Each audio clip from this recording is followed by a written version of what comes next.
मुंबईच्या वरळीमध्ये गॅस सिलेंडरचा काळा बाजार उघड झालेला आहे। घरगुती आणि व्यावसायिक गॅस सिलेंडरचा काळा बाजार उघड झालाय। वरळीमध्ये शिधा वाटप विभागाने धडक कारवाई केली आहे। रहिवासी भागामध्ये धोकादायक पद्धतीने सिलेंडरची साठवणूक करण्यात आली होती। तब्बल 89 भरलेले गॅस सिलेंडर जप्त करण्यात आले। एचपी गॅस कंपनीचे 5 किलोचे 6 भरलेले आणि 58 रिकामे सिलेंडर हस्तगत करण्यात आले। तसंच सुपर गॅस कंपनीचे 4 किलोचे 64 भरलेले आणि 12 किलोचे 19 भरलेले सिलेंडर जप्त करण्यात आले। त्याशिवाय 12, 4 आणि 2 किलोचे विविध आकाराचे 25 रिकामे सिलेंडरही सापडले। हे सिलेंडर बेकायदेशीररित्या रिफिलिंग करून काळ्या बाजारात विकण्यासाठी ठेवण्यात आले होते, अशी माहिती अधिकाऱ्यांनी दिली। वरळी नाका इथल्या गणपतराव कदम मार्गावरील सूरज वल्लभदास चाळ परिसरामध्ये गॅस सिलेंडरची अवैध साठेबाजी करून चढ्या दराने विक्री केली जात असल्याची गोपनीय माहिती प्रशासनाला मिळाली होती आणि त्यानुसार पथकाने तातडीने छापा टाकत अवैधरित्या साठवलेले हे सिलेंडर जप्त केले। प्रतिनिधी नंदकिशोर गावडे अधिकचे तपशील देत आहेत। नंदकिशोर, वाटप कार्यालयाच्या फिरत्या पथकाने ही संपूर्ण जी कारवाई ती संयुक्तपणे केलेली आपल्याला पाहायला मिळते। वरळी नाका आपल्याला माहिती आहे की मोठी रहदारीचा एरिया त्या ठिकाणी आणि अशा रहिवासी एरियामध्येच अशा पद्धतीची साठवणूक करण्यात आल्याची माहिती जी आहे ती अधिकाऱ्यांना मिळालेली आपल्याला पाहायला मिळते आणि त्यानुसार ही पथकांनी तातडीने छापा टाकत ही संपूर्ण कारवाई केलेली आपल्याला पाहायला मिळते। कारवाईत एकूण एचपी गॅस कंपनीचे 5 किलोचे 6 भरलेले आणि 58 जे रिकामी सिलेंडर जे आहे ते हस्तगत करलेले आपल्याला पाहायला मिळते। सोबतच सुपर गॅस कंपनीचे 4 किलोचे 64 भरलेले आणि 12 किलोचे 19 भरलेले सिलेंडर जप्त करण्यात आलेले आहेत। शिवाय 12, 4 आणि 2 किलोचे विविध आकाराचे जवळपास 25 रिकामी सिलेंडर सुद्धा या ठिकाणी सापडलेले आपल्याला पाहायला मिळते। सध्या एकंदरीत जर पाहायला गेलं तर मुंबईत नव्हे तर संपूर्ण राज्यात आणि देशात गॅसचा तुटवडा भासत असताना आपल्याला पाहायला मिळते। मात्र अवैधरित्या असं साठवणूक करून जादाच्या दरानं खरं तर अशा पद्धतीचे जे गॅस सिलेंडर आहेत ते विक्री करताना आपल्याला पाहायला मिळतात। अनेक ठिकाणी अशा पद्धतीच्या कारवाई होत आहेत। मात्र हा संपूर्ण वरळी नाक्यावरची जी कारवाई ती खरं तर मुंबईतली सर्वात मोठी आतापर्यंत ही कारवाई म्हटली जात असलेली आपल्याला पाहायला मिळते। संपूर्ण जप्त करण्यात आलेला माल जो आहे तो पुढील चौकशीसाठी फौजदारी कारवाईसाठी वरळी पोलीस ठाण्यात ठेवलेला आपल्याला पाहायला मिळते। त्यामुळे एकंदरीत एका बाजूला संपूर्ण मुंबईत गॅसचा तुटवडा असताना अनेक उद्योगधंदे बंद पडत असताना दुसऱ्या बाजूला अशा पद्धतीची जी गॅस साठवणूक जी आहे ती केली जात असताना आपल्याला पाहायला मिळते आणि संपूर्ण रहिवासी एरिया जो आहे त्या रहिवासी एरियामध्ये ही साठवणूक आहे। त्याच्यामुळे लोकांच्या जीविताला सुद्धा कुठेतरी हानी जी आहे ती पोहोचू शकते तशी शक्यता आहे। त्याच्यामुळे संपूर्ण विचार करता त्याच्यावरती कारवाई जी आहे ती करण्यात आलेली आपल्याला पाहायला मिळते। विक्रम, धन्यवाद नंदकिशोर दिलेल्या या सगळ्या माहितीसाठी। नागपूर विभागामध्ये घरगुती गॅस सिलेंडरचा काळा बाजार सुरू आहे। धडक कारवाईमध्ये 110 सिलेंडर जप्त करण्यात आलेत, 5 गुन्हे दाखल करण्यात आलेत। नागपूर विभागातील सर्व जिल्ह्यातील 163 वितरकांची तपासणी तर युद्धाच्या पार्श्वभूमीवर सिलेंडरचा काळा बाजार रोखण्यासाठी जिल्हा प्रशासनाकडून धडक मोहीम राबवली जाते। गडचिरोली जिल्ह्यात 70 वितरकांची तपासणी करण्यात आली। तसंच भंडारा जिल्ह्यामध्ये 30, गोंदियामध्ये 11, नागपूर जिल्ह्यात 60 ठिकाणी अचानक धाडी टाकण्यात आली।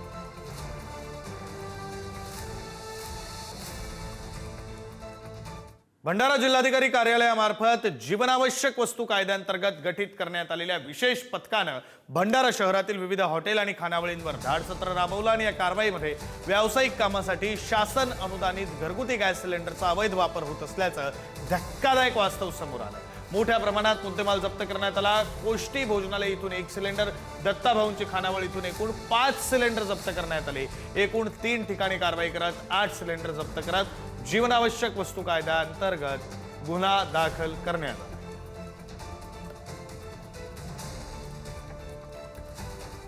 जिल्हा पुरवठा विभागाने एका विशेष मोहिमेअंतर्गत भंडारा शहरातील दुकान मालकावर आणि दौडीपार येथील सीएससी केंद्रावर धाड टाकून 37 बेकायदेशीररित्या साठवून ठेवलेले गॅस सिलेंडर जप्त केले। विभागानं गुप्त माहितीच्या आधारे ही कारवाई केलेली आणि यामुळे गॅस सिलेंडरचा काळा बाजार करणाऱ्यांचे धाबे दणा आणले। मध्ये हिमांशु पान मंदिर आणि माकडे सायकल स्टोर्स याच्या मधोमध्ये एक गली होती। त्या गलीमध्ये 4 सिलेंडर आम्हाला ठेवलेले आढळले। ते ब्लॅक मार्केटिंगच्या उद्देशाने ठेवलेले असावेत अशी प्रथमदर्शनी आम्हाला शंका निर्माण झाली आणि त्याच्यामुळे ते सिलेंडर आम्ही जप्त केले, कारण की त्यांनी आम्हाला कोणतेही त्याच्या बाबतचे वैध डॉक्युमेंट्स दिले नाहीत आणि त्याच्यामुळे ते जप्त केलेले आहेत। आणि त्याच्यानंतर दवडीपार बाजार येथे 2 CSC सेंटरवरती रेड मारली आणि त्या ठिकाणी आम्हाला 33 सिलेंडर्स मिळालेले आहेत, ते सुद्धा आम्ही जप्त केलेले आहेत। युद्धाच्या पार्श्वभूमीवर गॅस सिलेंडरच्या पुरवठ्यामध्ये कोणतीही टंचाई निर्माण होऊ नये यासाठी राज्य शासनाच्या निर्देशानुसार लातूर जिल्हा प्रशासनानं आवश्यक उपाययोजना हाती घेतलेल्या आहेत। याचाच एक भाग म्हणून जिल्ह्यातील गॅस एजन्सींच्या साठा तपासणीसाठी आणि गैरप्रकार रोखण्यासाठी जिल्हा प्रशासनाच्या वतीनं जिल्ह्यात 10 विशेष भरारी पथकं तैनात करण्यात आली आहेत आणि यापैकी जिल्ह्यातील औसा तहसील कार्यालयाच्या विशेष भरारी पथकानं काल सायंकाळच्या सुमारास अचानकपणे औसा शहरातील काही हॉटेल्सची तपासणी केली आणि या तपासणी दरम्यान पथकानं 7 हॉटेलमधून 8 घरगुती सिलेंडरच्या टाक्या जप्त करत कार्यवाही केली।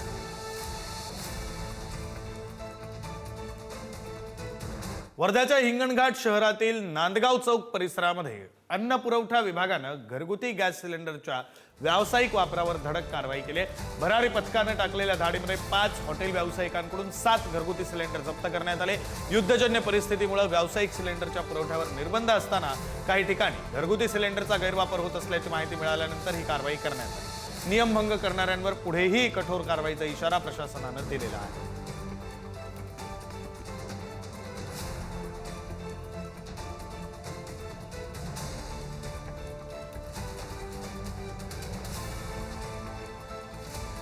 बोलण्यासाठी जिल्हा पुरवठा अधिकारी आहे सर, काय सांगाल वर्धा जिल्ह्यामध्ये किती एकूण गॅस होल्डर आहे आणि कशा प्रकारची परिस्थिती सध्या आहे? आपल्याकडे वर्धा जिल्ह्यामध्ये एकूण 33 गॅस एजन्सी आहेत। तर त्या 33 गॅस एजन्सी कडे 3,95,519 असे गॅस होल्डर आहेत। आपल्याकडे जो कालचा जो स्टॉक आहे तो जवळपास 8,500 आहे आणि तो सप्लाय कंटिन्यू चालू आहे। संबंधित गॅसच्या कंपन्या आहेत IOCL, BPCL आणि HPCL यांच्याकडून आपल्याला पुरवठा रेग्युलर होत आहेत।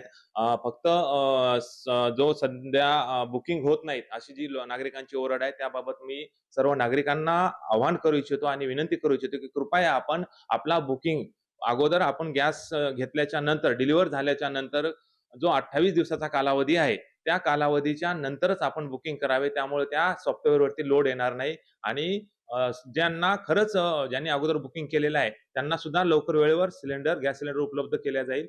याबाबत आपण सर्व कंपनी सोबत सुद्धा बोलणं झालेलं आहे। एकूणच काही गॅस एजन्सीवर गर्दी पडल्याचे चित्र दिसून पडते, त्याच्याबद्दल काय आवाहन कराल, काय सांगाल? नंबर लागत नाही अशा प्रकारची ओरड आहे। बस आज सकाळीच त्याबाबत सकाळी थोडा टेक्निकल प्रॉब्लेम होता। नंबर लागत नाही हा मेन मुद्दा, कारण की अनेक नागरिक पॅनिक होऊन त्यांना जर गॅस सिलेंडर आजही डिलिव्हर झाले असेल तर लगेच दुसऱ्या गॅस सिलेंडरसाठी नंबर लावत आहे। त्याच्यामध्ये जो लॉकिंग पिरियड आहे, लॉकिंग पिरियड 28 दिवसाचा सर्वांनी पालन केले तर सर्वांचं गॅसचं बुकिंग होईल।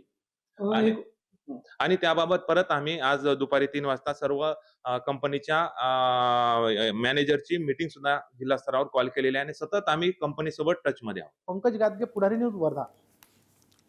पुण्यामध्ये गॅस एजन्सी बाहेर ग्राहकांच्या लांबच लांब रांगा लागल्या। पुणे जिल्हाधिकाऱ्यांच्या आदेशाला केराची टोपली दाखवण्यात आली आहे।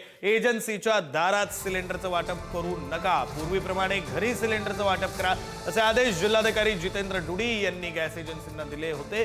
मात्र असं असतानाही पुण्यात वेगवेगळ्या गॅस एजन्सीच्या दारात लोक सिलेंडर मिळवण्यासाठी रांगा लावून उभे आहेत।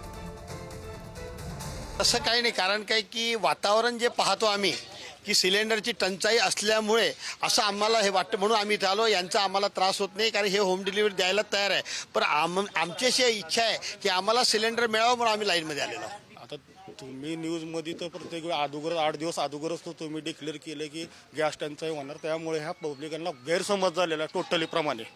हां, रेग्युलर माझ्या गाड्या आहेत, टोटली आमच्या इथे 1 गाड्या, दुसऱ्या गोडाऊनला 2 गाड्या, हे रेग्युलर प्रमाणे चालू आहे आमचं काम। पूर्वी देत होते, आता कोणी ते देणारे फोन पण उचलायला तयार नाहीत। पहिले आणून तरी द्यायचे, आता काहीच आणून पण देत नाहीत। ॲक्च्युली जे कामाला जाणारे असतात, हे करणारे असतात, त्यांना लई अडचण होतो। घरातले दोघं नवरा बायको पण काम करणारे असतात, त्यांना प्रॉब्लेम होतो ना, तुम्ही आणून द्या ना, घरी राहो।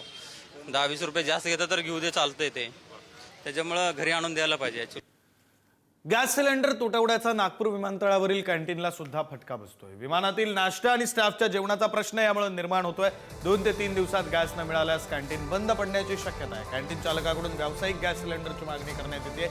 नागपूरमध्ये विमानतळावरून टेक ऑफ करणाऱ्या विमानात जाणारा नाश्ता याच कॅन्टीनमधून जातो।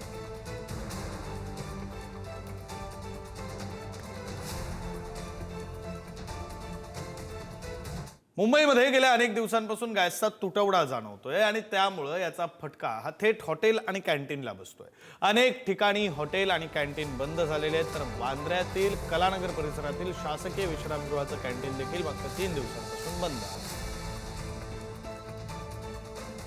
अनेक दिवसांपासून मुंबई असेल किंवा महाराष्ट्रामध्ये जो गॅसचा तुटवडा आहे तो आपल्याला पाहायला मिळतो आणि याचमुळे जे रेस्टॉरंट असतील, कॅन्टीन असेल किंवा मेस असेल यांना जो सिलेंडर पुरवतो तो आता कुठेतरी ठप्प झालेला आहे. त्यामुळे अनेक जे रेस्टॉरंट असतील किंवा कॅन्टीन असतील ते बंद झालेले आहेत किंवा काही ठिकाणी इलेक्ट्रिक शेगडी देखील यूज करताना पाहायला मिळते. सध्या आपण बांद्रा येथील जे कलानगर येथील जे शासकीय निवासस्थान आहे तिकडचं जे कॅन्टीन आहे तिथे आहोत आणि हे जे कॅन्टीन आहे मागच्या 3 दिवसापासून बंद आहे अशी जी माहिती आहे ती आपल्याला इकडच्या ज्या कर्मचाऱ्यांनी दिलेली आहे आणि सिलेंडरचा पुरवठा होत नसल्यामुळे हे कॅन्टीन सध्या बंद आहे. या कॅन्टीनमध्ये आपण पाहिलं तर अनेक आजूबाजूचे जे लोक आहेत ते कॅन्टीनला जेवायला येत असतात. म्हाडाच्या बाजूला मातोश्री आहे, मातोश्रीवरील जो सगळा स्टाफ आहे तो इथे जेवायला येत असतो. त्याचबरोबर म्हाडामधील जे कर्मचारी आहेत ते देखील इथे जेवायला येत असतो. हा जे कॅन्टीन आहे हे खूप महत्वाचं मानलं जातं कारण इथे अनेक प्रकारच्या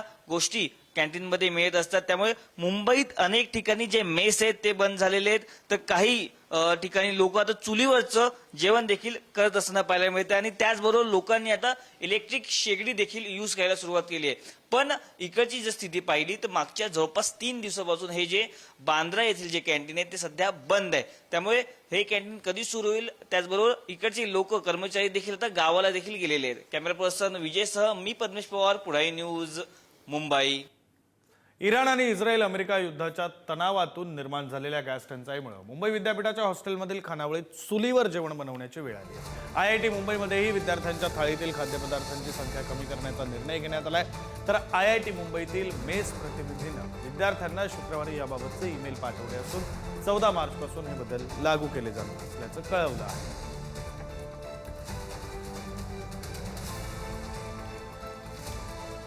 ठाणे जिल्ह्यामध्ये गॅस सिलेंडरची टंचाई नाही. ठाणे जिल्हा प्रशासनानं ही माहिती दिलेली आहे. गॅस टंचाईच्या अफवांवर विश्वास न ठेवण्याचं आवाहन करण्यात आलंय. आखाती देशात सुरू असलेल्या युद्धामुळे जगभरात इंधन पुरवठ्याबाबत विविध चर्चांना उधाण आलंय आणि या पार्श्वभूमीवर घरगुती LPG गॅसचा तुटवडा निर्माण होणार असल्याच्या अफवा काही ठिकाणी पसरू लागल्यात. मात्र अशा कोणत्याही अफवांवर विश्वास ठेवू नये. गॅसचा पुरवठा सुरळीत सुरू आहे असं स्पष्ट करत ठाणे जिल्हा प्रशासनानं नागरिकांसाठी विशेष नियंत्रण कक्ष आणि मदत क्रमांक जाहीर केले. शिधा वाटप निरीक्षकांमार्फत आपण दररोज विभागात त्यांच्याकडे भेटी देतोय. त्यांना आपण पत्राने अवगत सुद्धा केलेलं आहे की जनतेमध्ये कुठेही चुकीचा गैरसमज होऊ नये. त्यांना योग्य रीतीने सिलेंडरचा पुरवठा व्हायलाच पाहिजे. सध्या सिलेंडर ची जी डेट आहे ती 25 दिवसाची देण्यात येत आहे लोकांना. पण लोकांनी पॅनिक होऊ नये. आपण दररोज रिपोर्ट घेतोय शिधा वाटप निरीक्षकांमार्फत. तर आवक व्यवस्थित चालू आहे आणि सर्व गॅस एजन्सीमध्ये सिलेंडर आहेत, उपलब्ध आहेत. तर त्याच्यामुळे कोणीही पॅनिक होऊन जाऊ नये. घरगुती गॅस सिलेंडरचा पुरवठा सुरळीत. नाशिकच्या पुरवठा विभागाकडून हा दावा करण्यात आलाय. नागरिकांना गॅस बुकिंगच्या सूचनांचं पालन करण्याचंही आवाहन करण्यात आलंय. काळा बाजार रोखण्यासाठी जिल्ह्यामध्ये भरारी पथकं सक्रिय. गॅस एजन्सी बाहेरील गर्दी, रांगा कमी करण्यासाठी तातडीची कारवाई. व्यावसायिक गॅस संदर्भात शासनाचे आदेश नसल्यानं पुरवठा बंद.